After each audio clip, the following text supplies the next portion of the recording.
कादिर, कामरान गुलाम ने कल 118 का स्कोर किया। मैं मतलब काफ़ी बार ये बात दोहरा चुकी हूँ कि बहुत लंबे अरसे के बाद हमें टेस्ट में नंबर 4 पर एक लंबी बैटिंग देखने को मिली है और कामरान गुलाम ने की है। बाबर आजम ने भी उनको काफ़ी नेक तमन्नाओं का इजहार किया।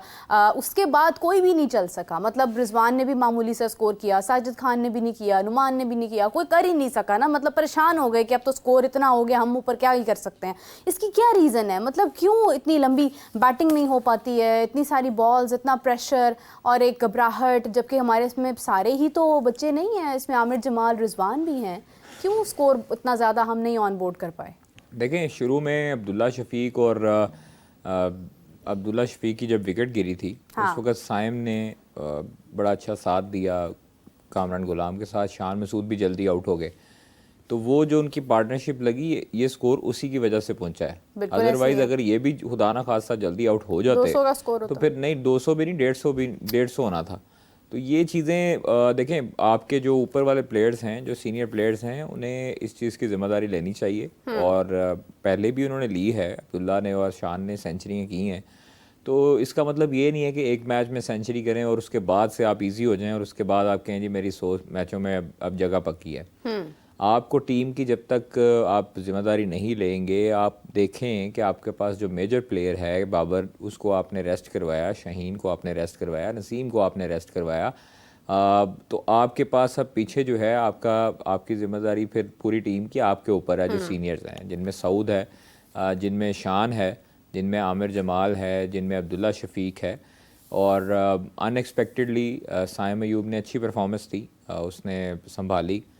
लेकिन देखिए, बात सिंपल सी ये है कि उन्होंने इतनी कोई एक्स्ट्राऑर्डिनरी बॉलिंग नहीं की। आप लोगों ने जानबूझ के हाँ, आमिर जमाल का बॉल जो है वो अच्छा पड़ा, वो अंदर की तरफ आया, लेकिन जब आप लोगों ने जो विकटें दी हैं वो ख़ुद भी दी हैं और ख़ुद जान भी छुड़ाई है एक तरह की कि यार बस हम जाएं और जाके रेस्ट करें। हाँ। आपके वही बॉलर थे इंग्लैंड के जिन्होंने आप लोगों को आउट किया, सऊद को आउट किया, शान को आउट किया, अब्दुल्ला को आउट किया। ये वही बॉलर थे जिनके आगे डिफेंड किया साइम ने और कामरान गुलाम ने। सबसे अच्छी चीज़ ये है कि डेब्यू में कामरान गुलाम ने सेंचुरी की और 13वें पाकिस्तानी क्रिकेटर बैटर हैं। उनसे पहले आबिद अली ने लास्ट की थी 2019 में। 5 साल गुजर चुके हैं और 5 साल के बाद कोई ऐसा प्लेयर आया जिसने डेब्यू में पाकिस्तान की तरफ से सेंचुरी स्कोर की है।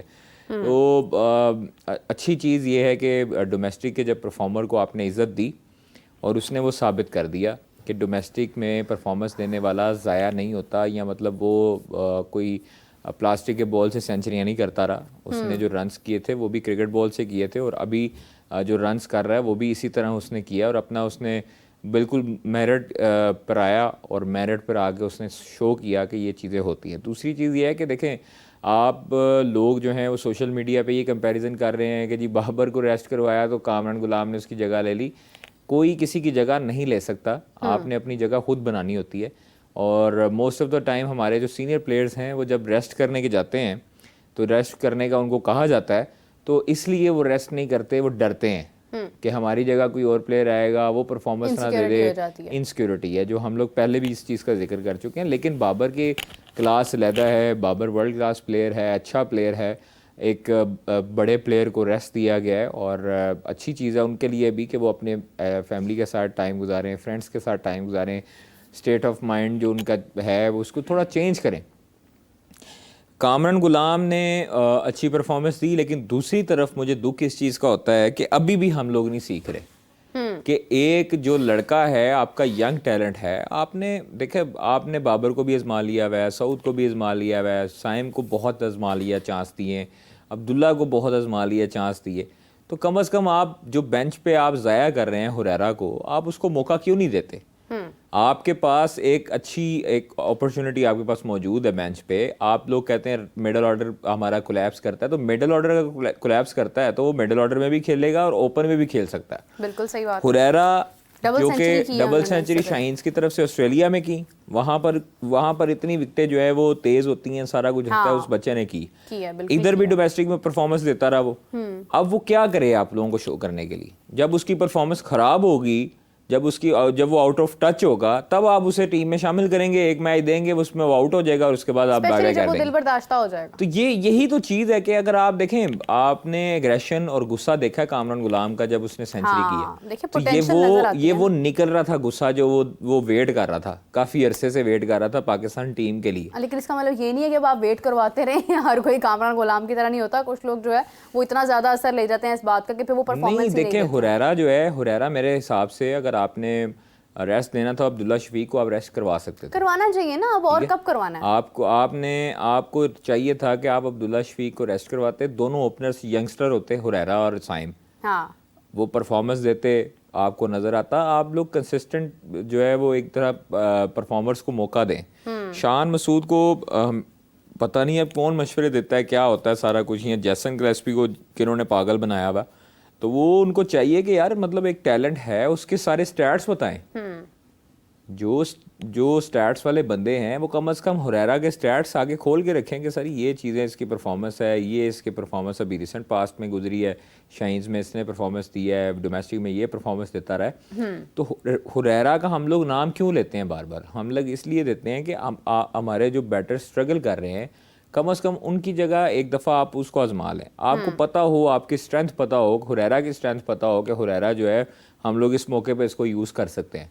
यहाँ तो आपके पास बेंच पे जगह बंद प्लेयर ही ना हो, एक तरफ आप कहते हैं हमारे पास बेंच जो है ना वो स्ट्रांग होना चाहिए, आपने बेंच को क्या करना है स्ट्रांग करके जब आप उसको मौका ही नहीं देते? बेंच मतलब उसकी लकड़ी स्ट्रॉन्ग करना चाहते हैं या कोई प्लेयर्स बस की भी यही स्ट्रॉन्ग करने समझें की जो कोई भी है। बात? बेंच मतलब किस लिए बेंच होता है? वो तो इसीलिए होता है ना कि जब आपकी परफॉर्मेंस लैग कर रही है तो आप उसके बाद प्लेयर्स को बेसिकली आपने स्ट्रॉन्ग करना है ना, पता नहीं कौन सा ये ना बेंच है ना स्ट्रेंथ है।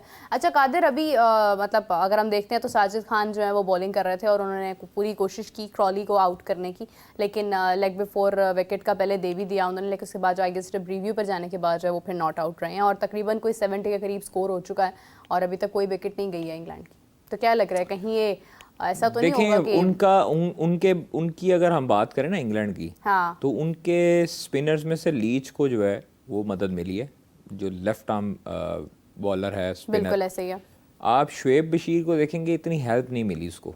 हाँ, नहीं मिली, होता है समटाइम्स या राइट आर्म जो स्पिनर है, जो उसको मदद इतनी नहीं मिल रही बनस्बत नुमान अली। मतलब हम अगर अपने मैच की बात करें तो साजिद खान या जाहिद महमूद में से मुझे लगता है कि नुमान अली का ज़्यादा तंग कर सकते हैं उन्हें, क्योंकि उनका एंगल, उनकी लेफ्ट आर्म है, फिर उसके बाद उनकी पड़ के बाहर आनी है, लेफ्टी बैटर को अंदर आनी है, तो उनके दफ़ा काफ़ी मरतबा चांसेस भी मिले हैं। साजिद खान ने अभी ये क्रूशल एक रन आउट मिस किया है जो कि बड़ा अच्छा हो सकता था पाकिस्तान के लिए, वो उनका हाथ लग गया और वो काफ़ी फासला था, लेकिन उनको खाड़ देनी चाहिए थी एक विकेट भी, ताकि वो आउट हो जाते। लेकिन अब चलें, जो गुजर गया। अब आने वाली चीज़ हमारी देखें, हमारी चीज़ ये है कि उनके जो फास्ट बॉलर्स हैं, हाँ, आज जो है वो पिच ने फास्ट बॉलर्स को सपोर्ट किया है, ठीक है, लंच से पहले भी बाद में भी, तो फास्ट बॉलर को मदद मिल रही है। अब हमारे पास अनफॉर्चुनेटली आमिर जमाल है, अगर खुदा न खास्ता आमिर जमाल भी इंजर्ड हो जाता है, ओवर कर करके उसको हैमस्ट्रिंग हो जाती है, कोई हैपनिंग हो जाती है, तो फिर आपके पास 5 स्पिनर की ऑप्शन है। हाँ, मतलब 3 आपके रेगुलर हैं और 2 आपके नॉन रेगुलर स्पिनर हैं, ठीक है, साजिद है, नुमान है, जाहिद महमूद है, सऊद है, सलमान अली आगा है और साइम अयूब है। सऊद भी करते हैं, सऊद भी कर लेते हैं, तो 6 आपके पास स्पिनर। आप स्पिनर के साथ आपकी जब विकेट आपको देखने में बज़ाहिर स्पिन आपने बनाई, खुश करते रहे, सारा कुछ किया, अब वो सपोर्ट फास्ट बॉल को करने लग गई, फास्ट बॉलर को, उन्होंने विकेटें ली फास्ट बॉलरों ने, आमिर जमाल को अंदर जाती बॉल ने आउट किया, तो आपके पास फास्ट बॉलर है एक, कम से कम आपको 2 फास्ट बॉलर और इन स्पिनर्स में से 2 स्पिनर्स के साथ जाना चाहिए था, ताकि आपके पास पीछे भी 2 स्पिनर हैं, 4 स्पिनर हो जाते।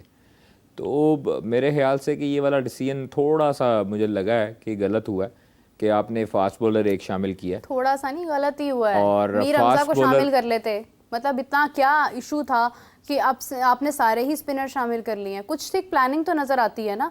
देखिए आपने बहुत अच्छा इनिशिएटिव लिया कि आपने कहा कि तमाम टॉप प्लेयर्स जो हैं वो रेस्ट करें, हमें नए लोगों को आजमाना है, बहुत अच्छी बात है, लेकिन उनको भी तो ठीक से आजमाना है ना। आपने सारा का सारा प्रेशर जो है वो आपने स्पिनर्स पर डाल दिया और फिर अब विकेट को भी तो देखना ज़रूरी है ना। अभी जिस तरह की पिच है, आप देखें कि जिस तरह आप बात करें कि लीच को ज़्यादा सपोर्ट मिली है वहाँ पर, अगर हम इसके बाद देखते हैं तो इंग्लैंड भी तो मतलब कितने स्पिनर्स के साथ गया है, वो भी एक कॉम्बिनेशन के साथ गए हैं ना। हमने यहाँ पर सारे के सारे स्पिनर्स ऐड कर दिए हैं।